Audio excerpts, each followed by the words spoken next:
turns out when that exhaust pipe fell off, it ripped the cable out for the lights on the side of the truck.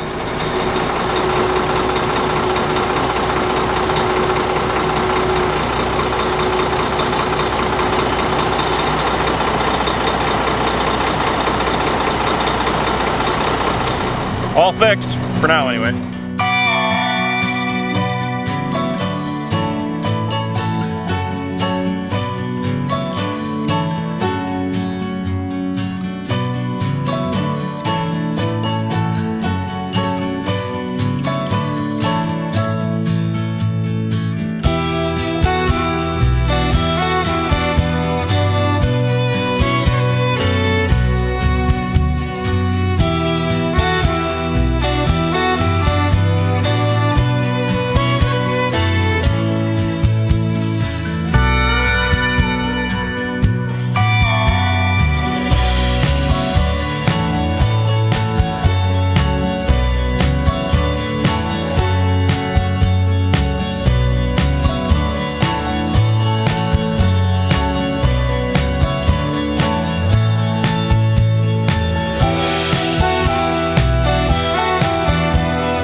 It's Ryan. Welcome back to How Farms Work. We are on the last loads coming off the Burton farm.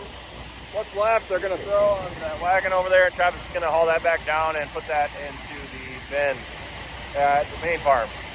After this, we're moving 2 farms over to one of mine, and that's 54 acres. So I think tonight, on our last fill up of the night, I'm going to run the combine for a little bit, so that should be interesting.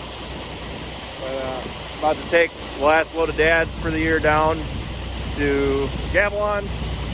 After we do this field of mine, Travis has about 40 acres of his to go yet, and then we'll be done with harvest. So we're counting down, but we're officially racing rain. So they are calling for rain here in the next 3 days now. We're not sure. I don't think we're going to be able to get everything done before the rain starts, but I would like to get done as much as possible just because they are calling for snow in the forecast. So anytime that there's snow involved in something, it's always rush to get it as much done as you can. So. All right, we're going to head out.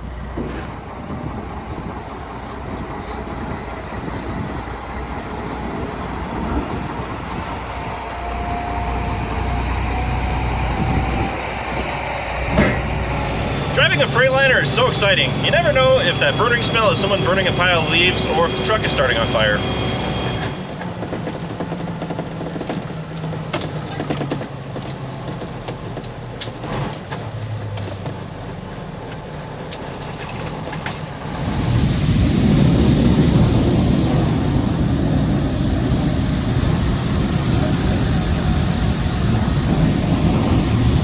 They're not taking any more corn at Gavilon today, so or in Dubuque, so I had to bring it to Hazel Green.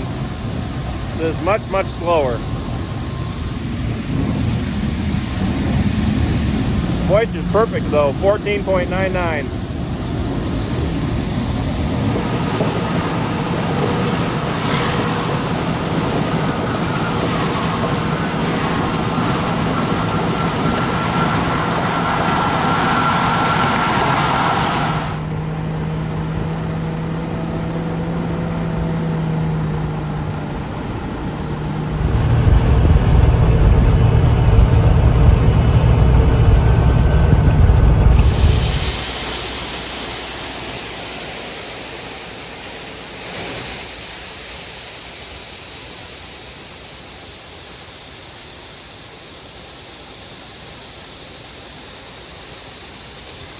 I have 50 minutes to be down at the elevator again, so kind of in a hurry. I'm really pushing that 2-minute time limit to get this car unloaded.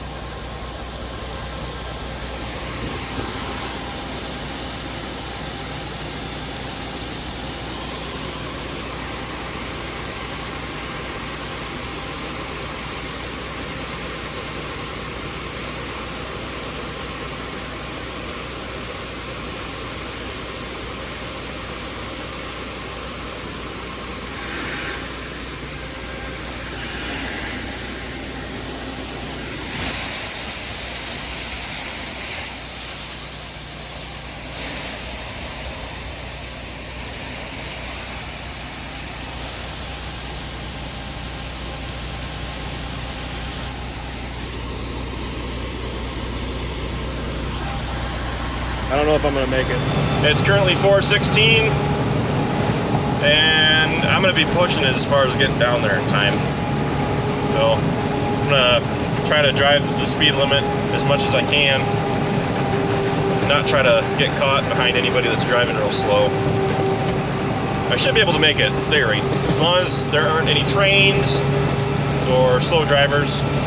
I should be fine. The hard part is the hill climbs that I gotta do.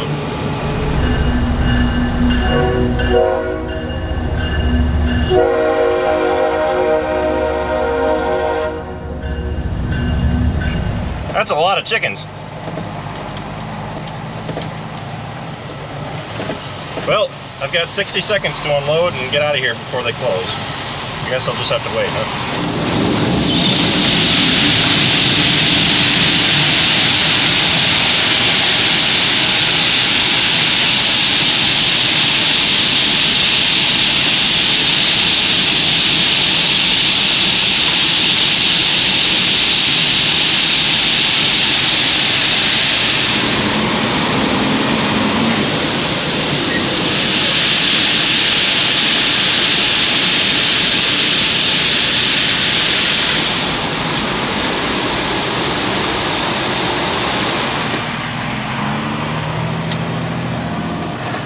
These geese are walking around here like, now don't be shy.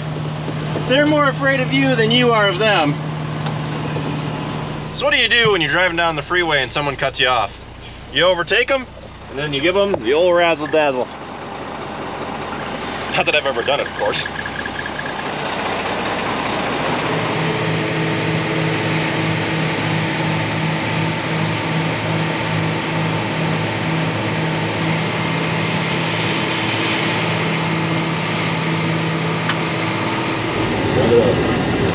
Now on your controller here, you got 1, 2, 3, right? The way it's currently set up is 1 is to raise up like when you're going through a waterway or you're a headland. Number 2 is actually your operating height. Number 3 I was using for down corn. So you're right now your only buttons are 1 and 2. Okay? I was trying to run about 3 miles an hour, but it seems how you're just getting used to it, maybe 2. I think we're gonna look into doing the row feelers, so that way it'll auto steer, because the combine's got the sensors it needs to do it. And I called up the elevator. I'm like, hey, Ryan just sent me a picture of a train. I'm pretty sure that means that he's down there and he's, you know, basically just right there. And he says, well, I'm glad you called. And he's like, and there he is. So he's like, evidently the train didn't slow him down too long, but he's like, yeah, I'd rather you just call and let us know. He's like, if we know that a guy is in town and he's right here, he's like, we'll wait.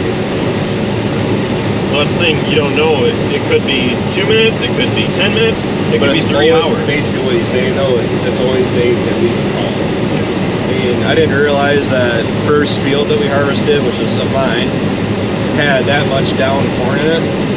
So not having a corn rail or any of the roller cones on the sides, we were still able to go through and harvest all that down stuff. And I think I only had to get out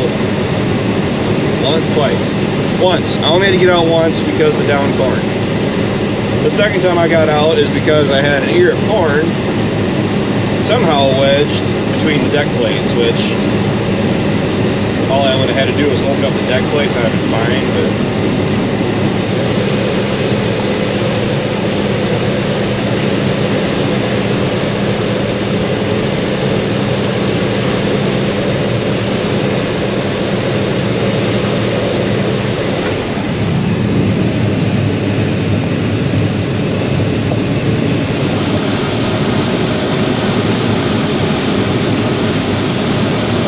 not having to control the header height is like half the work just taken away.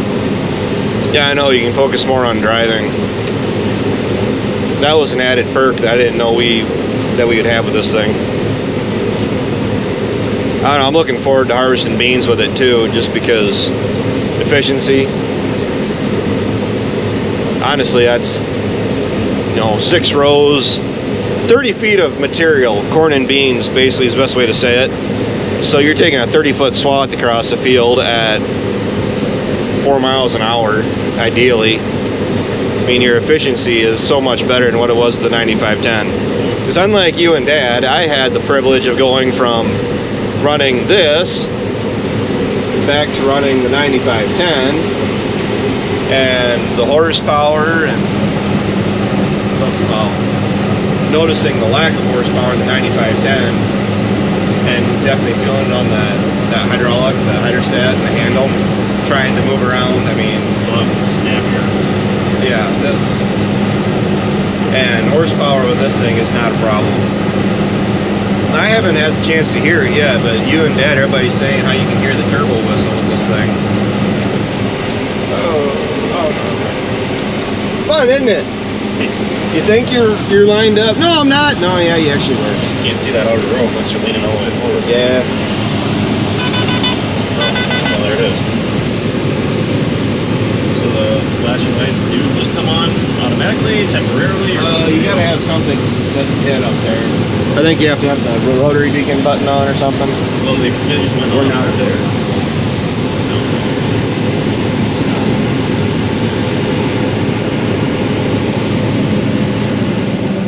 Back up. This stuff is dry, so I mean, it flows like water. Back up again.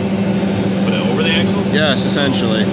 I meant just ahead of it, but that's just how it works is right here.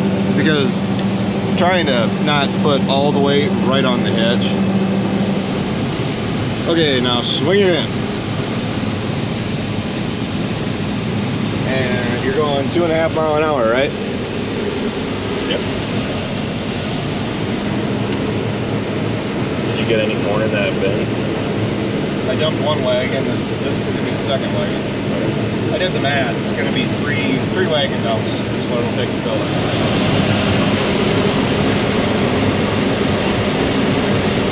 We're only halfway down. So. Stuff dry enough for you? Yeah, I'm actually kind of impressed with the moisture from it. Don't stop.